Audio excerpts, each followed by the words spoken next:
আরে বান্দা, একটা বার কি ওই কবরের কথা চিন্তা হয় না? ওই কবরের মধ্যে যদি দাড়ি ছাড়া রওনা হও, ওই কবরের কথা কি তোমার আমার স্মরণ হয় না? ওই কবরের মধ্যে যখন ওই দাড়ি ছাড়া অবস্থায় আপনার মৃত্যু হলে আপনাকে যখন ওই কবরের মধ্যে রাখা হবে, আল্লাহর রাসূল যে আপনারে উম্মত বলে পরিচয় দিবে, কিভাবে বুঝবে? আপনার মুখের মধ্যে তো রাসূলের সুন্নত নাই, রাসূলের দাড়িগুলা নাই। একটাবার কি একটু চিন্তা করে দেখছেন? এরে বান্দা, কার কখন মরণ হয় বলা যাবে না। আরে আপনার মৃত্যু কখন হবে এটা আপনিও জানেন না, আমিও জানি না। কিন্তু দাড়ি ছাড়া অবস্থায় যদি ওখানে চলে যান, আর ওই কিয়ামতের ময়দানে আল্লাহর নবীর শাফাআত ছাড়া কোনো উম্মত জান্নাতে যাইতে পারবে না।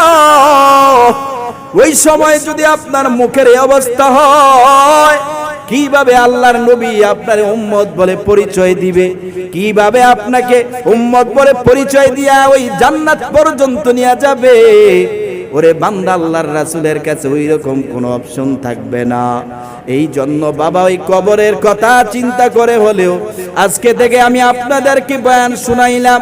এখন থেকে ট্রাই করা শুরু করেন, মুখের মধ্যে দাড়ি রাখা শুরু করে দেন। এই দাড়িগুলার চাইটা কাইটা নবীরে কষ্ট দিয়েন না।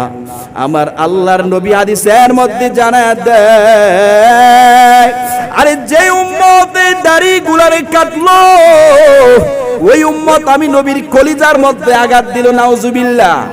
আপনি এই দাড়িগুলা কাইটা আমার নবীর কলিজার মধ্যে আঘাত দেন, তাহলে আপনি আবার কিয়ামতের ময়দানে কিভাবে নবীর সুপারিশ চান?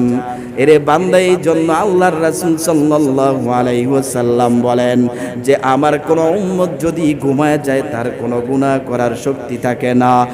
আর কোন উম্মত যদি দাড়িগুলারে চাষে কাটে অথবা ছোট করে ডিজাইন করে রাখে, আল্লাহর রাসূল সাল্লাল্লাহু আলাইহি ওয়াসাল্লাম জানায়া দেয় ওই বান্দা ঘুমায় গেলেও তার ঘুমের মধ্যে কবিরা গুনাহ হতে থাকে। নাউজুবিল্লাহ।